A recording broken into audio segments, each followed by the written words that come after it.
Hello, good morning class 6 के बच्चों।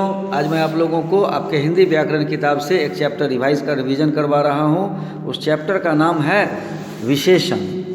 विशेषण को जानने के लिए सबसे पहले आप जान लीजिए कि विशेषण क्या है। विशेषण क्या है? तो जो संज्ञा या सर्वनाम की विशेषता बताते हैं उसे हम विशेषण कहते हैं। और विशेषण का दूसरा नाम होता है विशेष्य। विशेष्य कौन है? तो विशेष्य है जो आप संज्ञा है, जो आपका सर्वनाम है, वही आपका इस सेंटेंस, इस वाक्य में विशेष्य हो जाता है।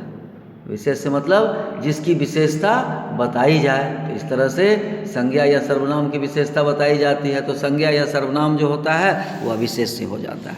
और विशेषण के 4 भेद होते हैं: गुणवाचक, संख्यावाचक, परिमाणवाचक और संकेतवाचक या सार्वनामिक विशेषण। गुणवाचक जो वस्तु, व्यक्ति, स्थान के गुण को प्रदर्शित करे, ऐसा शब्द जो संज्ञा के गुण को प्रदर्शित करता है वह गुणवाचक विशेषण कहलाता है। जैसे आम मीठा है तो आम के बारे में बताया जा रहा है कि आम का गुण है, मीठा है।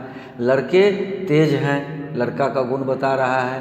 पेड़ हरा भरा है, पेड़ के बारे में बताया जा रहा है, पेड़ हरा भरा है। इस तरह से यह गुणवाचक विशेषण। उसके बाद संख्यावाचक।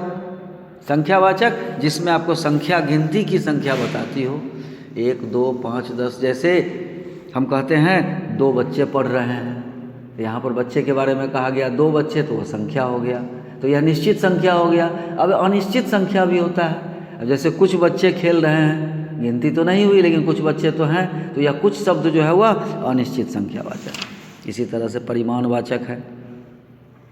परिमाणवाचक में भी 2 तरह के, निश्चित और अनिश्चित।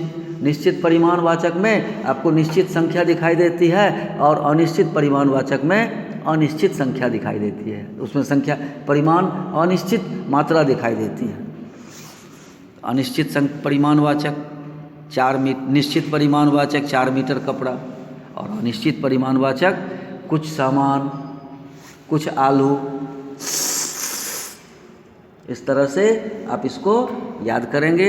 और इसके बाद आता है संकेतवाचक या सार्वनामिक। जब हम इशारे के द्वारा किसी वस्तु को प्रदर्शित करते हैं तो वह संकेतवाचक कहलाता है। जैसे अब और सार्वनामिक में क्या होगा कि सर्वनाम का वह शब्द जो संज्ञा के लिए प्रयोग किया जाए, उससे पहले, संज्ञा से पहले जो सर्वनाम का हम प्रयोग करते हैं तो वह सार्वनामिक विशेषण कहलाता है।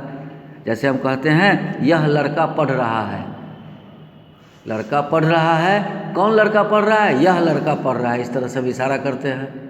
उसके बाद आता है वे लड़के खेल रहे हैं। तो लड़के खेल रहे हैं, उंगली से हम इशारा करके बताते हैं वे लड़के खेल रहे हैं। तो यह वे शब्द जो है वो सर्वनाम का है और उस संज्ञा के लिए उसके पहले प्रयोग किया गया है। इस तरह से वो।